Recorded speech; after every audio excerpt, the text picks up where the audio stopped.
اللہ تبارک و تعالیٰ نے قرآن پاک میں ارشاد فرمایا وَلَنَبْلُوَنَّكُمْ بِشَيْءٍ مِّنَ الْخَوْفِ وَالْجُوعِ وَنَقْصٍ مِّنَ الْأَمْوَالِ وَالْأَنفُسِ وَالثَّمَرَاتِ۔ اللہ تعالیٰ نے فرمایا کہ بے شک ہم ضرور تمہیں آزمائیں گے، وَلَنَبْلُوَنَّكُمْ ضرور ہم تمہیں آزمائیں گے۔ اس میں پوری امت مسلمہ کو، سب کو اس میں خطاب کیا جا رہا ہے کہ ہم تمہیں آزمائیں گے۔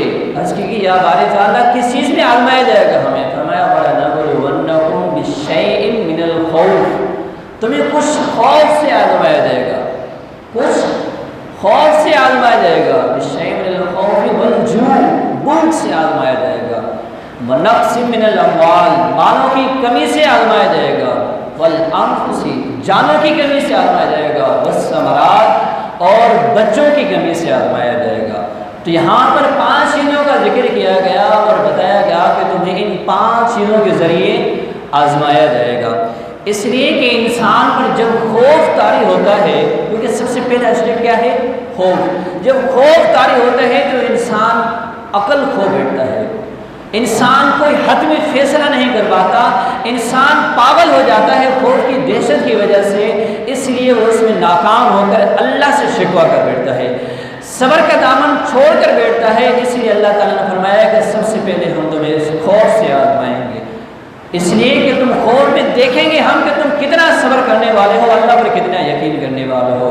اس کے بعد فرمایا کہ خوف کے بعد ہم تمہیں بھوک سے آزمائیں گے، کیونکہ بھوک جو ہے ایک ایسی چیز ہے کہ انسان اس کی خاطر اپنا مذہب بھی تبدیل کر دیتا ہے۔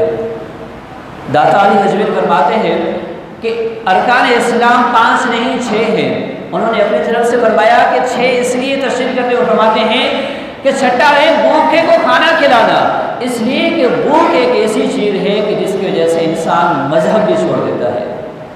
آپ نے دیکھا ہوگا کئی بھوکے ایسے ہوں گے، آپ گھر کے اندر چلے جائیں، وہاں اتنی بھوک ہے کہ ان کو کھانا دے کر ان سے اسلام چھینا جا رہا ہے، مگر ہم خاموشی سے بیٹھے ہوئے ہیں، انہیں قادیانی بنایا جا رہا ہے روٹی کے نام پر، اس لیے کہ بھوک چیز ایسی ہے کہ انسان اسلام کو بھی چھوڑنے پر تیار ہوتا ہے۔ تو اللہ نے فرمایا کہ ہم تمہیں بھوک کے ذریعے آزمائیں گے، اس کے بعد فرمایا کہ پھر ہم تمہیں مال کی کمی سے آزمائیں گے۔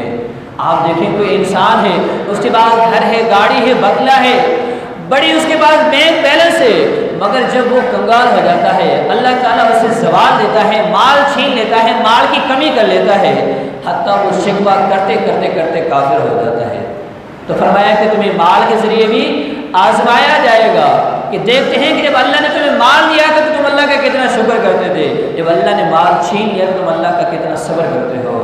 تو پھر فرمایا کہ چوتھی چیز جو ہے وہ ہے جانوں کی کمی، تمہارے عزیز و اقارب فوت ہوتے جائیں گے، تمہارے رشتے دار فوت ہو جائیں گے، تمہیں خود اپنی جانوں کی قربانیاں دینی پڑیں گی، پھر ہم دیکھیں گے کہ تم کتنا صبر کرنے والے ہو۔ پھر آخری چیز جو فرمایا کہ وہ بڑی سخت ہے، کون سی؟ فرمایا کہ تمہیں اولاد کے ذریعے آزمایا جائے گا، کہ تمہاری اولاد تمہاری آنکھوں کے سامنے بھوکے پیاسے تڑپے گی، تمہاری اولاد تمہاری آنکھوں کے سامنے جامع شہادت نوش فرمائے گی۔ تو فرمایا کہ تمہیں اولاد کے ذریعے بھی آزمایا جائے گا۔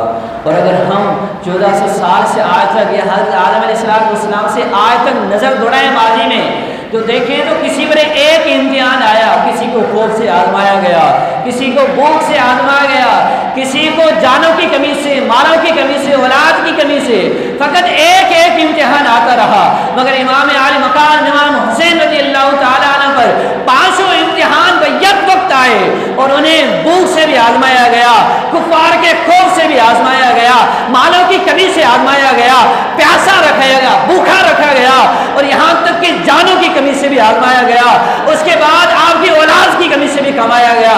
اس لیے کہ کبھی علی اکبر کی شہادت دیتے ہیں، کبھی امام قاسم کی شہادت، کبھی امام علی عسکر کی شہادت، کبھی وہاں تک کا قافلہ شہید ہوتا ہے، تو یہ جانیں قربان دے کر، یہ بچوں کی شہادتیں دے کر امام حسین کو آزمایا گیا، اور ایسا کبھی کسی کو نہیں آزمایا گیا کہ 500 آزمائش ایک ہی وقت پر ڈالی گئی ہو۔ جب امام حسین علی مقام ان 500 پروڈکٹس میں 500 چیزوں میں کامیاب ہو گئے تو اللہ تبارک و تعالیٰ نے ارشاد فرمایا وَبَشِّرِ الصَّابِرِينَ، صبر کرنے والوں کے لیے خوشخبری ہے۔ تو امام علی مقام کو جو یہ مرتبہ ملا ہے وہ صبر کرنے کی وجہ سے ملا ہے۔ اگر ہم امام عالی مقام پر ان کے نقش قدم پر عمل نہیں کر سکتے، 500 مصیبتوں کا مقابلہ نہیں کر سکتے، تو کم سے کم ہم اتنا تو کر سکتے ہیں کہ جب ہم پر ایک مصیبت آئے تو کم سے کم صبر تو کر سکیں، جب ہمیں خوف طاری ہو تو ہم صبر تو کر سکیں، جب ہماری جان و مالوں کی کمی ہو تو ہم صبر تو کر سکیں۔ نعوذ باللہ جب اولاد کے ایسا امتحان ہے، ہم نے اکثر دیکھا ہوگا کہ بندہ ایسا شکوہ کرتا ہے کہ اسلام سے چلا جاتا ہے۔ مثال کے طور پر کسی کا بیٹا فوت ہو گیا تو وہ کہتے ہیں کہ دیکھو بیچارے کے ساتھ کتنا ظلم ہو گیا کہ دوسرا بیٹا اس کا فوت ہو گیا، ہم ظالم کس کو ٹھہرا رہے ہیں؟ نعوذ باللہ روح قبض کرنے والے کو۔ روح کس نے قبض کی؟ ملک الموت نے، اللہ کے حکم سے۔ جب اللہ کے حکم سے یہ ہوا ہے تو ظالم کس کو ٹھہرا رہے ہیں؟ تو بندہ اسلام سے نکل جاتا ہے۔ تو لہذا امام حسین کی تعلیمات سے یہ سبق ملتا ہے کہ ہمیں ہر حال میں، ہر وقت میں، ہر جگہ پہ، ہر مقام میں، ہر حال میں صبر کا دامن پکڑنا ہے۔